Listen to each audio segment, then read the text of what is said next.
Ayan. Ano yung mga manang naka homemade turon. Taran taran taran. Ayan na guys. Luluto na tayo ng fresh lumpiang turon na tawag dito. Saging. Yan. Yummy. Kita niyo po yan, kalamansi. Pangunin natin to kasi pang kalamansi juice. Yan. Kasi nasaan siya? Yan. Yan. Gawa po tayo ng fresh kalamansi juice. Sarap talaga pag sariling lugar. Sariwa-sariwa. Galing puno po to. Palay. Yan, extra flavor yan. May sariling kamay. Nang hilaw naman ako. So, marap na yan. Yan. Ayan na po ang ating fresh calamansi juice. Yan. So, ito na po yung bago nating harvest na calamansi juice. Ito na natin, Taiwan sariwa.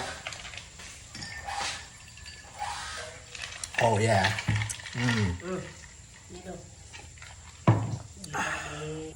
So ito na po yung turon na ginawa ng aking kapatid. Sariwan-sariwa. Ayan po oh. Hinog sa puno ang saging. Tapos yan po yung kalamansi juice na ginawa natin. Yun, puno. Puno natin.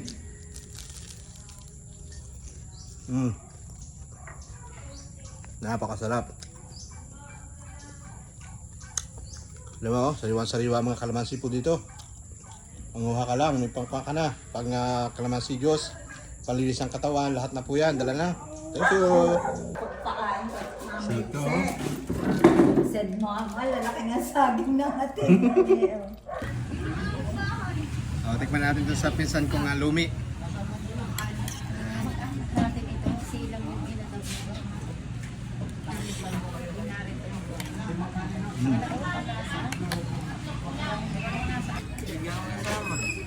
Natin ang halo-halo.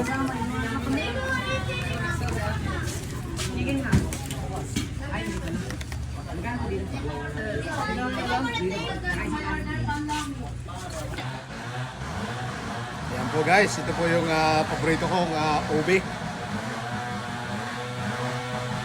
Yeah, sarap.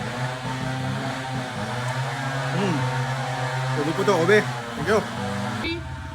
Hello guys, huwag kayong uuwi ng Pilipinas. Ito ang mangyayari sa inyo. Wow! Ito na po yung kaping barako kanina ng nilalaga. Tingnan natin.